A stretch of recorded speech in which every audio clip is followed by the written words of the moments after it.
Ever find yourself thinking about those little phrases we use all the time in English? Hmm. The ones where, you know, the words are simple enough, but the meaning feels deeper. Yeah, like there's a whole story behind them sometimes. Exactly. It feels like there's this hidden layer. And today, well, we're going to peel it back a bit. That's the plan. Yeah. You sent over a list, right? About 15 really common phrases. Yeah. So for this deep dive, we're aiming to go past just the dictionary meaning. We want to look at how they actually, work in real conversations. See them in action. Right. Different situations, different contexts, and get a feel for why they stick around, why they feel so natural. The goal being to help you feel more confident, not just understanding them, but maybe using them too. Precisely. Using them naturally. Okay, great. So let's dive in. First one, probably super familiar, a piece of cake. Yes. Cake. Delicious. Right. But if someone says, oh, that presentation piece of cake, they don't mean. Uh-huh.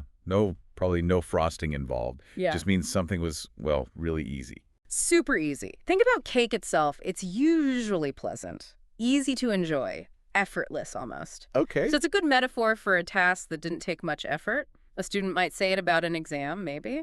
Yeah, the test was a piece of cake. Or finishing some work early. Exactly. But, like you said before, context is key. Would you use it for something huge, like, say, landing a major deal after months of work? Probably not. I mean, even if it went smoothly for you, calling something like that a piece of cake could sound, well, a bit flippant. Right, dismissive of the actual effort involved. Yeah, exactly. It works best for lighter situations, things that were genuinely straightforward, where the ease is the main point. Got it. Okay, next. Back to square one. This one feels very visual to me. Oh, definitely. Like a board game, right? Mm-hmm. Land on the wrong spot, go back to the start. That's the image. It means you have to start something all over again because the first attempt failed. Yeah, it taps into that feeling of a setback. You made progress, and poof, it's gone. Lost progress. That game board visual makes it really relatable. So like a scientist whose experiment just failed completely. Perfect example. Well, that didn't work. Guess it's back to square one. It definitely sounds frustrating, like all that work was wasted. It often is frustrating, yeah. But, it can also be said with a sigh, like resignation. Or even sometimes, okay, back to square one, let's figure this out properly now. A necessary reset, maybe? Could be. Tone and context really shape the feeling. Okay, let's shift gears. How about call it even? Call it even. This is about balance, really. Balance. Yeah, it's when two people agree that nobody owes the other person anything anymore. You've settled up. Yeah. It could be after trading favors or maybe paying for things back and forth, like I bought coffee last time, you get it today, we'll call it even. So it wipes the slate clean, informally. Exactly. It's about fairness, keeping things balanced in a relationship, usually an informal one. No one feels like they owe the other person. So it maintains that sort of equilibrium. Precisely. You might even use it playfully, like, help me move this couch. Okay, but you owe me. Then later, okay, I helped you with your thing, call it even. Nice. Okay, here's one I think everyone has felt. Drive me crazy. Oh, boy. Yes. This one's about strong emotion. Definitely sounds That strong. means someone or something is annoying you a lot, making you really irritated. The intensity is important. It's not just a minor bother. It's like your patience is just gone. Right. Often it's about something repetitive, like constant noise or a really annoying habit someone has. That feeling is pretty universal, I think. Like endless road construction outside your window. Perfect. That drilling is driving me crazy. So yeah, definitely for expressing strong negative feelings. Any place you wouldn't use it seems pretty direct. Well, because it is so strong, you probably want to avoid it in, say, a really formal meeting with your boss's boss. Probably not. Might be better to say something like, that's proving quite challenging, or it's a bit frustrating, a bit more diplomatic, Good point. Okay, next, get out of hand. This sounds like things escalating. Exactly. Escalating and becoming uncontrollable. Unmanageable. Loss of control. That's the core idea. Mm-hmm. Something started maybe small or contained, but it spiraled, usually in a bad way. Like a party getting too wild. Classic example. The Right. party got totally out of hand. Or maybe a simple disagreement that turns into a huge fight. Things got out of hand. It paints that picture of chaos, doesn't It it? really does. A breakdown of order. Things went too far. Okay, let's flip to something positive. Have a blast. Much better. Yeah. Yes. Have a blast is all about enjoyment, Intense enjoyment. Intense. Yeah, it means you had a really good time or you're wishing someone else a really fun time. That word blast suggests like a burst of energy and fun. So you'd say it to someone going on holiday. Totally. Have a blast. Or looking back, we had such a blast at the festival last weekend. Just pure, high-level fun and excitement. Any hidden meanings? Not really, no. Have a blast is pretty straightforward. Yeah. It's enthusiastic, it's positive. The main thing is just the high degree of fun it implies. Got it. All right, how about the short one? I'll say. I'll say, yeah, short and punchy. It's basically strong agreement. Stronger than just yes. Oh, yeah. Much more emphatic. Yeah. It says, I absolutely agree with what you just said, maybe even more strongly. It's like underlining the agreement verbally. So if someone says, wow, it's hot today. You could reply, I'll say. Yeah. Especially if you're really feeling the heat.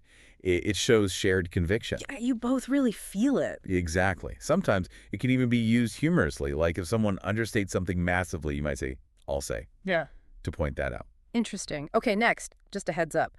This one feels useful. Very useful. It's a polite, usually informal way to give someone advance warning or information. A warning. Or just info. Ah. Letting them prepare for something coming up. It shows you're being considerate, Yeah. giving them time to adjust. Like a colleague saying, just a heads up, the meeting location changed.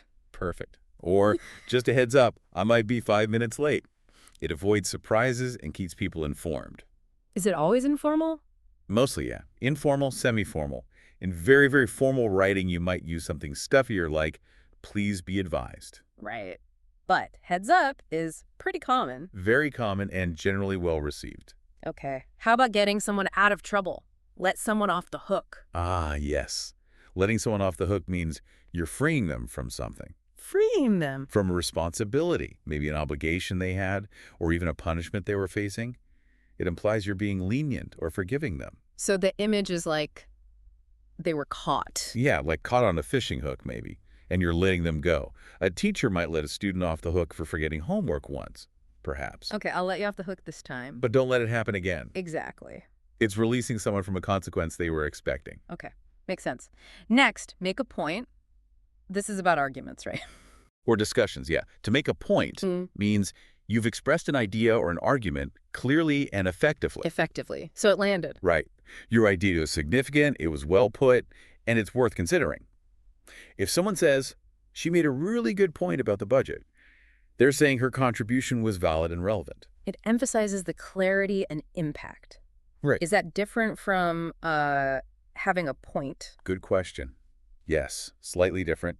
To have a point means your idea itself is logical or valid, even if you haven't said it very well yet.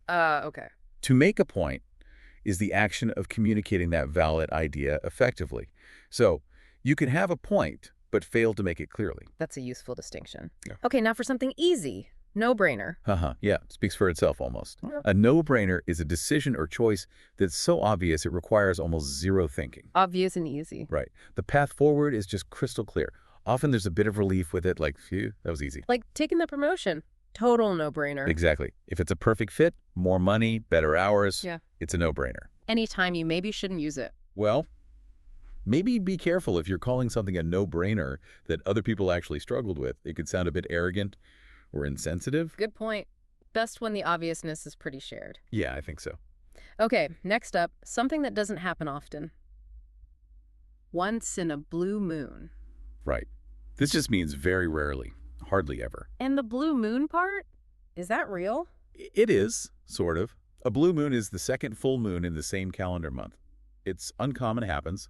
Well, not super often. So the phrase comes from that rarity. That's the idea. It's become a metaphor for anything infrequent. We only go out for a fancy dinner once in a blue moon. Because it's expensive or saved for special occasions. Exactly. It emphasizes just how seldom it happens. The visual of a blue moon, even if most aren't actually blue, is kind of memorable and whimsical too. It is. Okay, now for asserting authority. Put your foot down. Ooh, yes. Strong imagery here. To put your foot down means to be firm, resolute. You refuse to give in. No more negotiating. Pretty much. You're setting a boundary, asserting your authority, and making it clear you won't be swayed. Like parents telling a teenager, no, you can't go to that party. I'm putting my foot down. It sounds quite forceful. Does it mean you're angry?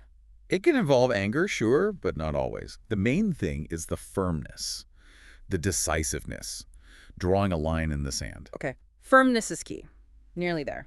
See eye to eye. This one is about agreement, complete agreement. Total alignment. Yeah. When you see eye to eye with someone, you share the same perspective, the same viewpoint on a particular topic. The image suggests looking at each other directly, understanding each other perfectly. After a long discussion, we finally see eye to eye on the project goals. Exactly. It often implies you've reached agreement after maybe not agreeing initially. You've come together. Does the eye part link to, like, cultural things about eye contact? That's an interesting thought. While eye contact norms vary, in English, this phrase is really focused on the agreement itself, the shared viewpoint, more than the literal act of looking. Gotcha. Agreement is the core. And finally, number 15. Take it with a grain of salt. Right. This is about skepticism. Healthy skepticism, maybe. So don't believe everything you hear. Pretty much. If you're told to take something with a grain of salt, it means you shouldn't necessarily accept it as 100% true.